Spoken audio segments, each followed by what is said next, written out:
"When are you coming to North Carolina?" Emily prodded. "You have to have another dress fitting, not that you ever gain an ounce. It's more of a show of solidarity with Gabby, who's still fighting baby weight.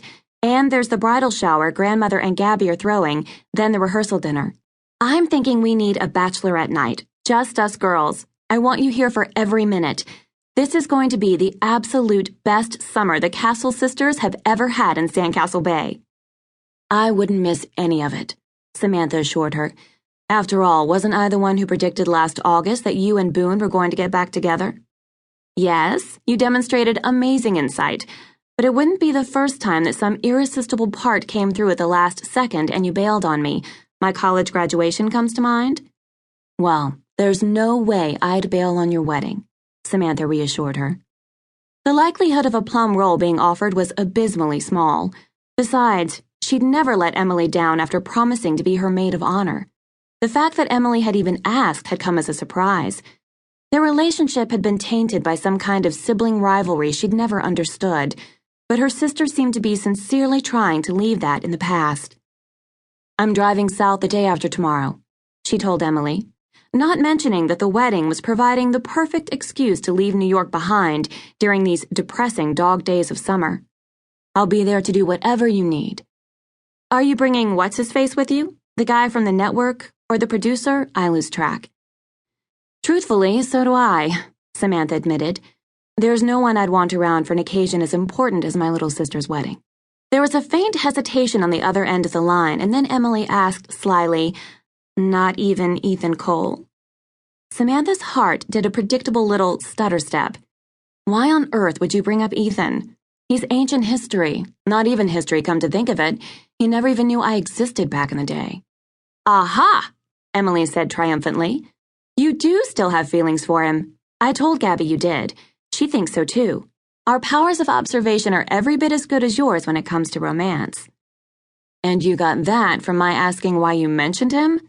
Samantha inquired irritably, hating any possibility that, at her age, she could be wearing her heart on her sleeve for anyone to detect, especially when the man in question probably wouldn't even recognize her if their paths crossed. "I got that from your wearing his old football jersey around the house the whole time you were home after the hurricane last summer," Emily responded. "And, amazingly, it disappeared after you went back to New York. I'll bet it's in your closet up there right this minute." "It is not," Samantha retorted, glancing down at the gold and green jersey she was currently wearing. So what if she still harbored a not-so-secret crush on the star quarterback from the high school? 3 years older and surrounded by throngs of local girls, Ethan had never once noticed her back then. She was a summer kid, not even a blip on his radar. She seriously doubted he'd discovered deep feelings in the intervening years just from spotting her in some detergent commercial, and that was even assuming he knew it was her. "You know he never married," Emily said casually, "and he and Boone play golf together. Boone's asked him to be in the wedding." Samantha's stupid heart did another of those annoying little telltale hop, skip, and jumps. "Not on my account, I hope." "Of course not," Emily said.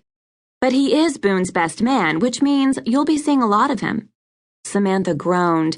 She'd expected this sort of matchmaking from her grandmother, who'd actively campaigned to see that Emily and Boone were reunited, and had done her share of manipulating to see that Gabby wound up with Wade Johnson. Samantha had been certain, though, that Cora Jane would show a little more respect for Samantha's ability to find her own man. Then again, there wasn't much evidence that Samantha had made any particularly good choices up to now. The men she'd dated had been seriously lacking in staying power. "Did Grandmother put you up to this?" she asked testily. "Up to what?" Emily replied innocently. "I told you, Boone and Ethan have been friends forever. Their families go way back. It makes perfect sense that he'd want Ethan in the wedding." "I suppose," Samantha conceded.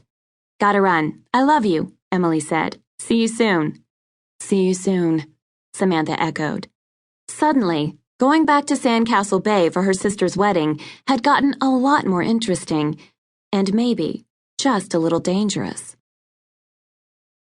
Gabby held Daniela Jane in her arms, rocking her gently as she studied the color in Emily's cheeks.